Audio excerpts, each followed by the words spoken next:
مساء الخير يا جماعة. إيه يا شعب يا الحبيب الصبور المهاود المطرمخ.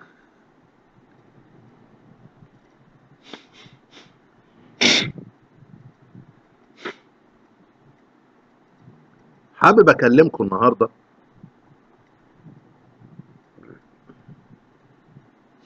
عن موضوع إنه لا مؤاخذة واحد حمار ابن حمار كان بيقول العبرة بالخواتيم،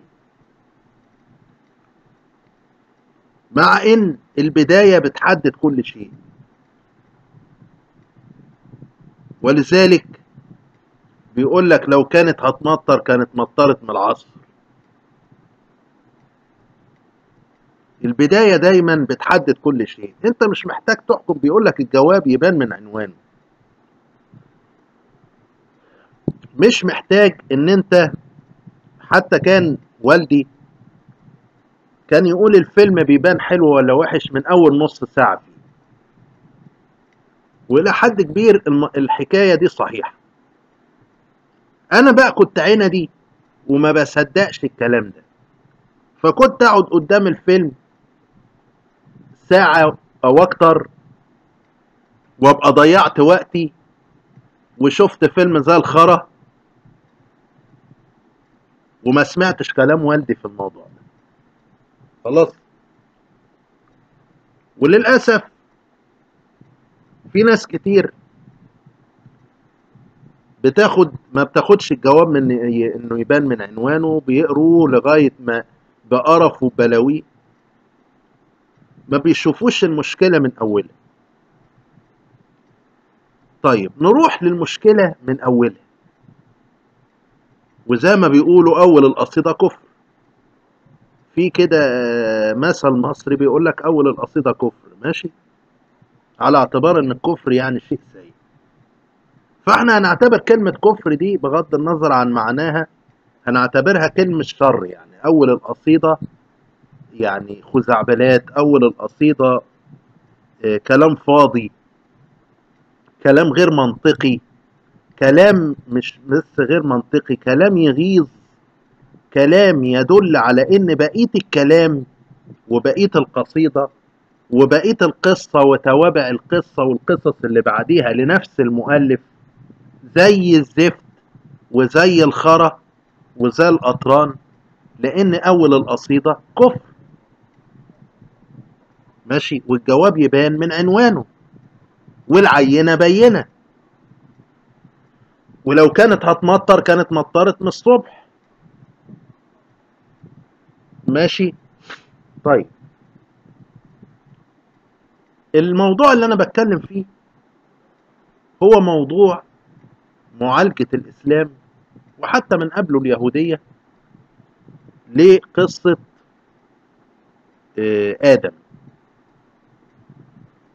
ادم والشيطان والاله الابراهيمي، يعني اللي هو الاله اليهودي والاله الاسلامي، لان هم دول اللي ذكروا القصة. المسيحية جت مكملة لليهودية او سنيدة لليهودية، يعني موضوع تاني. اي نعم، هي الكتاب المقدس اللي هو بيؤمن بيه المسيحيين سواء في الشرق او في الغرب، يعني بيضم كمجلد العهد القديم اللي هو بتاع اليهود اللي هو التناخ، اضافه للعهد الجديد اللي هو الجزء المسيحي من الكتاب المقدس. وطبعا قصة المسيح وكفارة المسيح وصلب المسيح وكل ده عشان يعني يكفر عن البشرية الخاطئة الأصلية بتاعت آدم وحواء وكده. فالموضوع مرتبط ببعضيه. وفي نبوءات عن المسيح في مزامير داوود وفي سفر إشعياء وغيره. يعني المسيحيين ممكن يفيدوكوا في الموضوع ده أكتر، أنا أعرفه أي نعم، بس أنا بقول لك يعني لو أنت كلمته قلت إيه قلت له بإيه بشارات أو نبوءات مجيء المسيح في العهد القديم هيكر لك هلمة يعني. ومعظم النبوءات دي المسلمين بياخدوها ويقول لك إنها عن نبي الإسلام اللي هو محمد. ماشي. حتى بعض النبوءات المسيح نفسها بياخدوها على نفس المعنى، زي الفارقليط اللي هو يقصد بيه الروح القدس مثلا او كده، فهم ايه بيقول لك لا ده هو ده النبي، يعني النبي محمد. ماشي. المهم نرجع لموضوعنا. احنا مش محتاجين نقرا او نعرف قصه محمد ولا موسى ولا عيسى ولا الناس دي كلها، ولا ابراهيم ولا اسحاق ولا يوسف ولا حاجه. احنا نرجع لحجر الاساس، ماشي، البنيه التحتيه، الحصيره الاسمنتيه اللي اتبنت عليها العماره. ماشي. وهي ايه؟ وهي انه بيقول لك اني جاعل في الارض خليفه. ماشي. والملائكه قال لك اتجعل فيها من يفسد فيها ويسفك الدماء ونحن نسبح بحمدك ونقدس لك. والقرطبي والراجل القزويني بتاع عجائب المخلوقات وغرائب الموجودات وتفاسير كتير قالت ان كان في الجان هم اللي كانوا في الارض، او الجن هم اللي كانوا اسياد الكوكب الارض مثلا، وافسدوا فيها وسفكوا الدماء، فعشان كده الملائكه بتقول الكلام ده. يعني برروا الكلام لانه مبهم، وقال لك ليه الملائكه عرفوا يعني، او الملائكه ازاي عرفوا حاجه زي كده. فقال لك لان الجن حكموا برضه، وان الاله ما اتعلمش من غلطه، وبعد ما ساب الجن يحكموا ويستخلفهم في الارض وافسدوا وسفكوا الدماء، فقرر ايه انه يكرر خطأه، وعلم في المتبلم يصبح ناسي، بس مع مخلوقات جديدة، بدل ما يخلقهم من النار يخلقهم من الطين. وقالوا ان ابليس او الشيطان مش ملاك في الحقيقة. ده هو ده كلام مين بقى؟ هو القرآن اي نعم قال ان هو من الجن، واخد بالك، وقال هو نفسه انا خلقتني من نار، لكن حتى المفسرين اختلفوا هل هو من الملائكة ولا من الجن. محدش عارف. طب لو هو من الجن، ليه خلاه هو رئيس الملائكة؟ قال لك لانه كان عبد صالح وحاجات زي كده، وتقي جدا وعالم جدا وبتاع. ماشي. وده يعني برضو موضوع غير منطقي. انت ليه تخلي رئيس من جنس اخر على جنس معين؟ يعني اشمعنى عملتها في دي بالذات؟ ما عملتش ليه مثلا رئيس من البشر على الجن، او رئيس من الجن على البشر؟ يعني غريبة جدا، تفسيرات غريبة عوجاء كده ما تفهمش. طيب، آه بغض النظر هو جن ولا انس ولا ملاك ولا غيره، ايه اللي يهمنا في الموضوع؟ هو ليه اصلا خلق ادم وخلق البشر دول؟ ايه الحكمة يعني؟ ايه الحكمة ان انا صنعت البشر دول عشان يستخلفوا في الارض؟ طب ما يستخلف ملائكة زي ما هم قالوا له. ليه ما عملش كده؟ بيقول لك اني اعلم ما لا تعلمون. ايه اللي تعلمه وهم ما يعرفوش؟ ايه اللي تعرفه؟ ايه اللي هم ما يعرفوش وانت تعرفه؟ هم بيقول لك هيسفك ويفسد في الارض. ايه اللي انت تعرفه؟ ما قالش. كلام مبهم، كلام مبهم. هتلاقي طبعا المفسرين ماليين الفراغ ده بدش وهجص يمين وشمال. لكن نرجع للنقطة الأولى. في بعض الأحاديث القدسية بيقول لك أنا كنت كنزا مخبوءا. ماشي. ده الإله بيقول على نفسه. يعني أنا كنز. الكنز أنتوا عارفينه اللي هو من الذهب أو الفضة أو ثروة، يعني معادن نفيسة، أو زي فلوس يعني. خلاص. بس مكنوز يعني مخبوء، يعني مختفي، ومحدش يعرف قيمته. يعني حاجة زي ما تقول محدش يعرف قيمته. يعني أنا حاجة عظيمة قوي وقيمتي كبيرة قوي، بس محدش عارفها. بيقول لك فأردت أن أعرف فخلقت الخلق. ماشي. الخلق هنا مش هتنطبق على البشر بس، ده الحيوانات بقى والجبال والكواكب بقى والمجرات وكله والنجوم. طيب، والملائكة وكده والجن. على اعتبارهم موجودين يعني. آه، طيب هو عايز يتعرف، ماشي، وعايز يشتهر. هو كان يعني عارف انه له قيمة كبيرة، خلاص، بس معهوش حد، وحيد، الون او لونلي، ماشي، فعايز ان هو يتعرف، وعايز ان في ناس تمدحه، وناس تقول له انت حلو وانت جميل، على رأي الدكتور جورج بول، انت حلوة، انت جميلة، انت كاسي عسل انت، وهكذا، ماشي. طب كل الامور دي منطقية بالنسبة لك؟ يعني اله بالحكمة اللي هو بيقول لك عليها كلية القدرة وكلية الحكمة وكلية المعرفة ومعرفة لا نهائية والى اخره، ها، شعر بالوحدة؟ م? شعر بالوحدة، وبعدين لما يشعر بالوحدة يصنع كائنات بالضعف ده والنقص ده، بالمرض والموت، وياكلوا بعض م? ويسلط عليهم زلازل وبراكين ومجاعات، ويخليهم يحاربوا بعض، وينزل لهم كذا دين، أديان كتير، ويقول لهم ده محرف وده مش محرف، ولا ده النبي الحقيقي بتاعي ولا ده النبي الحقيقي بتاعي، وده الدين الصح وده الدين الصح. هل هي دي التسلية؟ أو هل هي دي لما تكون أنت وحيد، أو تكون حاسس إن أنت لوحدك، أو تكون حاسس إن أنت قيمتك كبيرة قوي بس مفيش حد مقدرها، مفيش حد موجود أصلا عشان يقدرها؟ طب ما تقدر نفسك أنت، إحنا مالنا يعني، ماشي، خلاص. طيب انت مش عارف ايه ماضي الاله ده، ايه الماضي بتاعه؟ الكلمة اللي هم كانوا بيقولوها، بيقول لك اوعى لو حد قال، لو جالك خاطر من خلق الله استعذ من الشيطان وبتاع. طب ليه هو ما قالكش هو انا اصلي ايه؟ بلاش حكاية خلق، مين اللي خلقه او بتاع، ما قال كلمش عن نفسه ليه؟ ليه بيتكلم عننا احنا بس؟ ليه ما يقول لناش هو مين اصلا؟ هو مين حقا يعني؟ وهل هو فريد من نوعه؟ ما فيش حد غيره؟ ما فيش حد غيره؟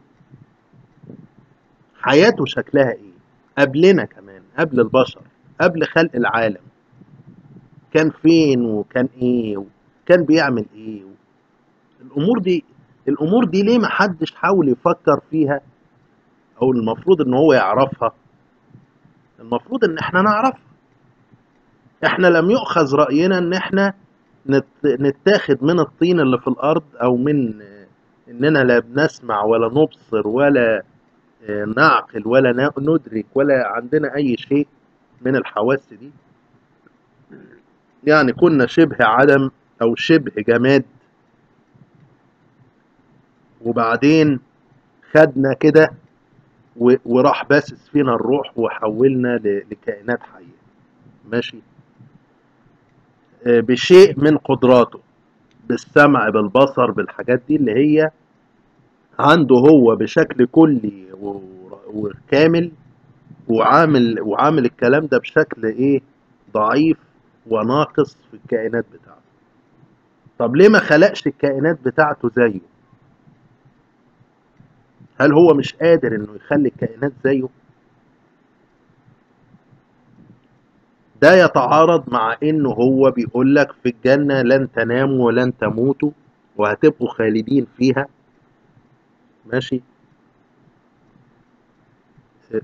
ويتعارض مع انه هو هيوفر كل المنتجات وكل حاجة ببلاش، بدل العك اللي احنا فيه. مش هيبقى فيه حروب، مش هيبقى فيه امراض، مش يعني اللي هي اليوتوبيا يعني، هيعمل لك يوتوبيا تعيش فيها. ومع ذلك هيبقى عندك شهوة للجنس وشهوة للأكل والشرب. طب إيه لازمتهم ما دام أنا خالد ولن أموت ولن أمرض ولا هكبر ولا هصغر ولا يعني محتاج ولا هنام ولا اي حاجه. طب انا محتاج الاكل والشرب والجنس في ايه؟ وانا ولا هخلف تاني بعد الدنيا ولا اي شيء، واخد بالك؟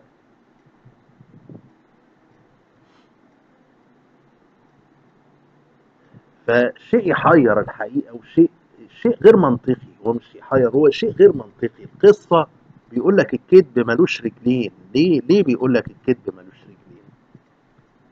لان الموضوع او القصه اللي متالفه ومتلفقه ومش حقيقيه، اما تيجي تمسكها كده ملهاش، يعني عامله زي الانسان. يعني الرجلين دي زي ايه؟ زي اما ترابيزه ملهاش رجلين هتلاقيها وقعت، ملهاش اساس تتبني عليه. لو ليها اساس سليم هتقف، هتبقى ثابته وراسخه. انما بتلاقيها مفيش، تهزها كده تلاقيها اتفتتت منك، مفيش. واخد بالك؟ فمن الاساس انت عايزني ان انا اعبد اله معين، ماشي؟ وانت قلت لي بعض الصفات بتاعته، ان هو سمعه خارق وبتاع، حاجات كلها بشريه، بس انت خليتها بدل انها ناقصه في الانسان خليتها كامله، مثاليه. حلو. انت بتنام، لا هو ما بينامش. انت بتجوع وتاكل وتشرب، هو ما بياكلش ولا يشرب ولا حاجه. يطعم ولا يطعم، ماشي؟ وهكذا، يعني حاجات كتير كده. السمع انت بتسمع لحدود معينه، هو بيسمع كل شيء وفي كل وقت، في كل لحظه. شفت صار بيسمع مليارات الناس ومليارات الاحداث بيشوفها وحاجات، يعني انت متصور عقليه زي كده في لحظه واحده بيسمع ويشوف كل الكلام ده في لحظه واحده. طب هو خلق الملائكه ليه ما دام هو عارف كل حاجه وشايف كل حاجه وبتاع؟ ومحتاجهم ليه؟ عشان يمدحوه يقولوا له انت يا اختي كميله، وياخذ على راي الدكتور جورج بول، عشان يسبحوا بحمده ويقدسوا له. فكره غريبه حقيقه. يعني دي شخصيه نرجسيه اللي انت بتتكلم عنها، دي شخصيه نرجسيه وشخصيه تافهه. ان انت واحد عايز، اصلا انا بحب ان الناس تمدحني، دي حاجه بشريه جدا تتنافى مع كمال الاله اللي انت بتصوره لنا. خلاص. طيب نرجع للنقطه اللي قلنا اول القصيده كفر. هي معنى اول القصيده كفر مش بمعنى الكفر اللي هو، يعني المثل كان له اصل في الموضوع ده، انما هو معناه ان اول الموضوع زفت، يعني زفت مسيح، مش منطقي. فاول الاسطوره الابراهيميه الاسلاميه واليهوديه اللي اتبنت عليها كل ما يزدال ذلك من انبياء وناس زي كده، بايظ، بايظ، مش سليم. لان كلام الملائكه طلع صح وكلامك انت طلع غلط، انه فعلا هو افسد في الارض وسفك الدماء. الا اذا كنت انت عايز كده، ما هي دي النقطه بقى. وبعدين حشرت قصه الشيطان، واحد عابد وزاهد وطاووس الملائكه وحاجه، يعني مش معقول واحد بالعلم ده كله وعاجن الاله وخبزه. مش معقول. يعني الواحد حتى لو هو صريح، ها، لما بيلاقي الرئيس بتاعه او المدير بتاعه في الشغل بيحب النفاق، وبيحب ان اي حق، ان دايما تقول له انت حلو انت جميل، واي حاجه يعملها يقول لك ايه رايك فيها، تقول له يا سلام ده حاجه جميله وحاجه حلوه. فهيبقى من الذكاء ان هو مش هيطلع كده زي الخازوق ويقول انا خير منه وبتاع مهما كان يعني. وعلى ايه يعني؟ على كوكب الارض، يعني واحد في الحضره الالهيه وسط الملائكه وطاووس ملائكه، هو بيدور على ايه اصلا؟ يستخلف في الارض؟ مش عايز هو، هو مش عايز. والارض ايه في ذره في الكون اصلا، زي ما احنا عرفنا ان هي مش مركز الكون ولا هي الوحيده ولا حاجه. ده مجرات كتير واكيد مخلوقات كتير، بس لبعد المسافات لسه ما عرفناهاش دي، لسه ما حصلش صلة بيننا وبين حضارات تانية. انما اكيد في حضارات ذكية زينا بالظبط، والا ده يبقى جنون اللي عامل كون بالحجم ده وبالنجوم دي والمجرات دي وكل ده عشان خاطر الانسان بس. ده يبقى مجنون، ده يبقى مجنون عشان خاطر كوكب الارض، يبقى مجنون فعليا بقى.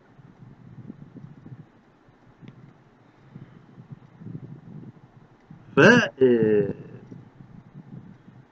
وبعدين ازاي ان واحد زي ما قلت عابد وزاهد بالاوصاف اللي انتوا وصفتوها بيه او وصفتوه بيها، يطلع فجأة ويتمرد على الاله اللي هو عارف اصلا ان هو ما بيسمعش غير كلام دماغه هو، وانه هو ما بيسمعش كلام الملائكة. ماشي. واكيد كان حاضر ساعة ما قال للملائكة اني جعل في الارض خليفة، وردوا عليه وقال لهم اني اعلم ما لا تعلمون. اكيد كان حاضر يعني، بما انه رئيس في الملائكة مش غايب. ولو كان غايب كانوا قالوا له اكيد يعني بعدها. ماشي.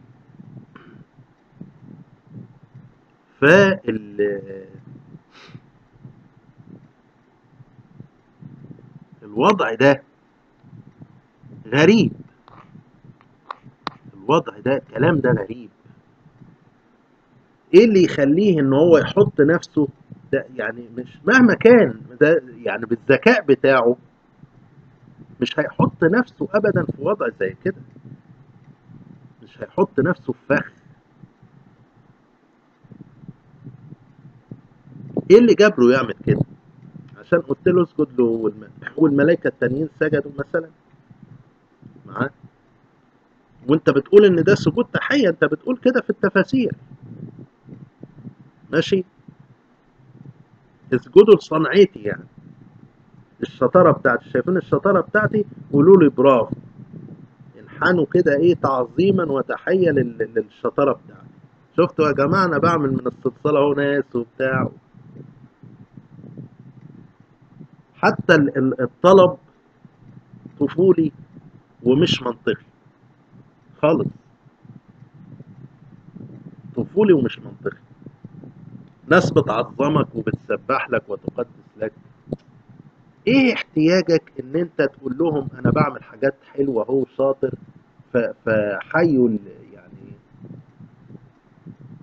حيوا الصنعه بتاعتي او الصنيعه بتاعتي. ماشي. ايه الهدف يعني؟ هل هو معناه ان ان الملائكه هيبقوا في خدمته في خدمه الانسان؟ طب ما انت بتخلي الملائكه تعذب الانسان، طب ما انت بتخلي الملائكه تدمر قرى وبلاد مثلا، مش كده برضو؟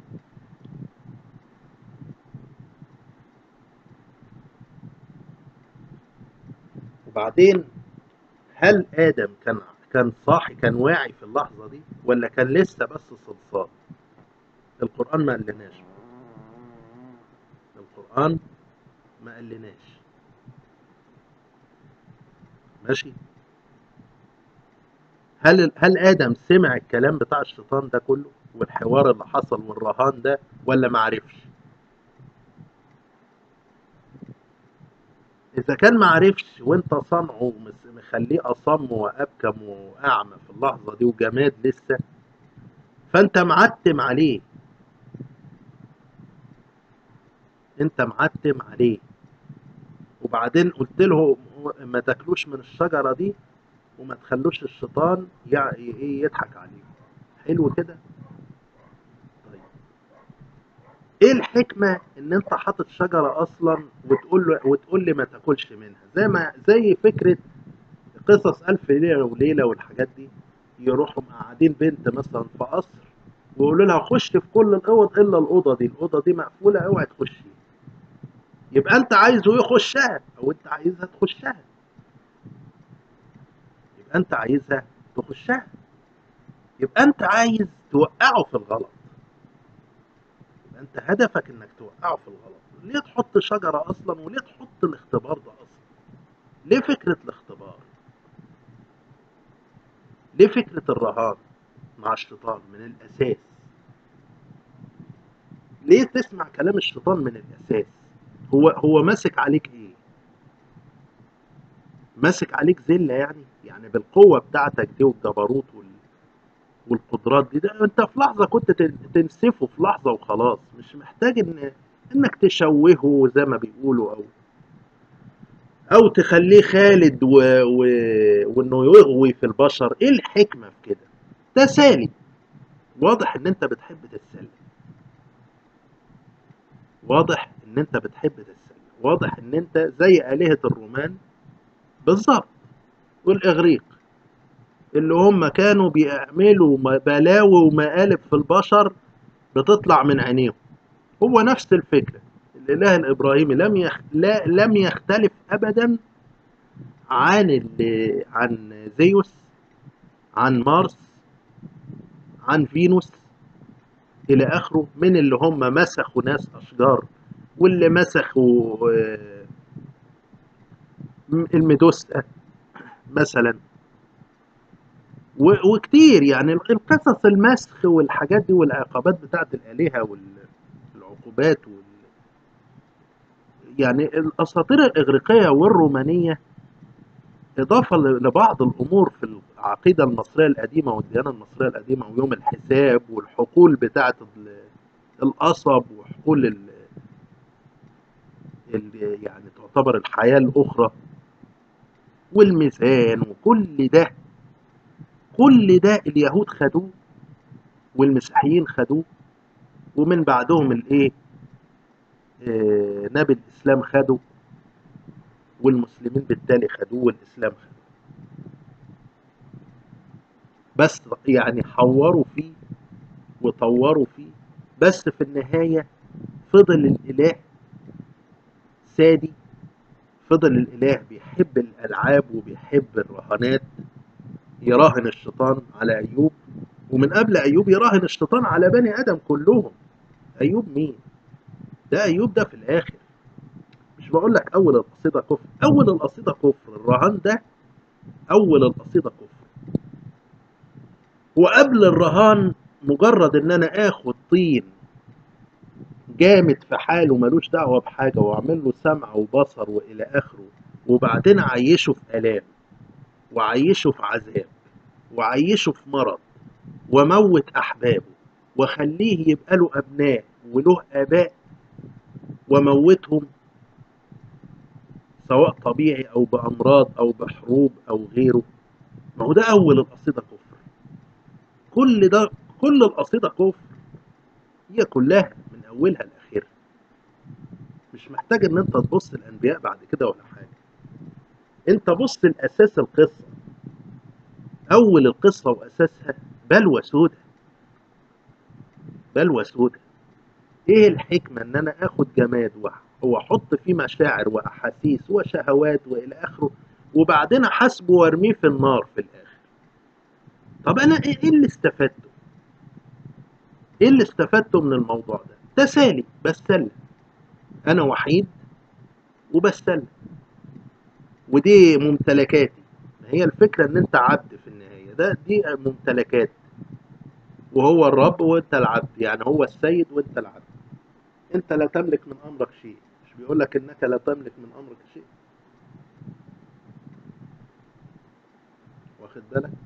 لاي انسان لا تملك من امرك شيء، ومش عاجبك اطلع من تحت سمائي واطلع من مش عارف ايه.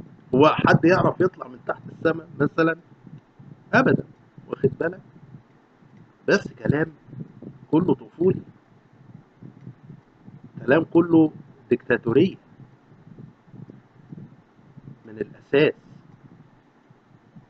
بس لا، وجاب لك فكرة الشيطان دي عشان يقول لك هتتمرد عليه، هيعمل فيك بلاوي، بينما هو ما عملش بلاوي. ده اداله عمره وطول عمره. ده اول حاجة، انظرني اليوم يبعثون. اول حاجة اليوم القيامة، يعني ده أطول الكائنات عمرا مثلا، ده بيكافئه، ده واضح إن هو بيكافئه مش بيعاقبه على اللي هو عمله، واخد بالك؟ واضح إن هو بيكافئه، وقال له أجلب عليهم بخيلك ورجلك وإلى آخره، وشاركهم في الأولاد والأموال وعدهم، واخد بالك؟ إيه ده كله؟ طب ليه بتعمل معاه كده؟ ليه بتراهنه على إنه يقرف الناس، على إنه يدخل الناس النار، على إنه يديك فرصة إن أنت تعذب الناس؟ يبقى فعلا أنت التفكير بتاعه سادي، يبقى هو زي أي إله روماني أو إغريقي بيلعب بالناس، ألعاب بالنسبة له شوية شطرنج بيحركوا شوية بيادق.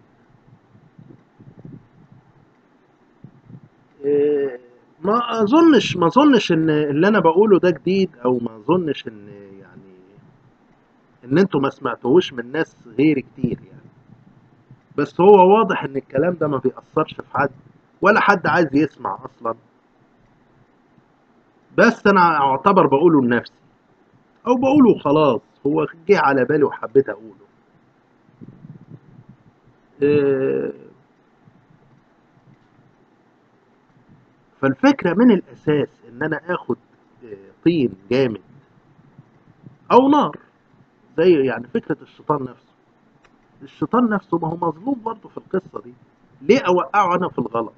ليه اطلب منه اختبار مثلا بيقول لك هو كان عارف ان هو مش هيسجد، وعارف ان عنده كبرياء، ماشي، طب وانا ليه العب مع اللعبة دي؟ ليه اوقعه في الغلط؟ ليه اوقعه في ابتلاء او في اختبار او غيره؟ الامور دي كلها كنا بنبلعها، وانك بيقول لك اذا احب عبدا ابتلاه، ما فيش حب ولا حاجة ده، دي معناه ان اله لعوب، إله طفولي. أولا بيحب إن هو يعني يمدح باستمرار، دي نرجسية، وبيحب إن الناس وخد يعني جمادات سواء نار أو سواء طين، وحولها لكائنات حية أو كائنات فيها الروح زيه كده نسبيا، بس خلاها ناقصة وإنها تنام وإنها تموت، ما خلاهاش زيه برضه، مع إنه يقدر يخليها زيه، ماشي، لا هو مش عايز شريك زيه، مش عايز حد زيه، دي برضه أنانية، يبقى هنا في نرجسية وفي أنانية. طيب وخد الكائنات الجامدة دي وحولها لكائنات حية عشان يقرفهم ويعيشهم في مرار وفراق وموت ومرض وكل اللي احنا بنعانيه في الحياة، وحرب وبلاوي سودة وتكفير وحروب دينية وضلال يمين وشمال، ها، ونصب وبتاع وظلم بين الناس، كل ده يبقى دي سادية. يبقى شوف كام صفة طلعت فيه، طلع فيه نرجسية، وطلع فيه أنانية، وطلع فيه سادية، وبعدين طلع فيه طفولية بما انه هو بياخد بالرهانات، اتراهن مع الشيطان على الناس. طب ليه الأذية دي؟ واخد بالك؟ و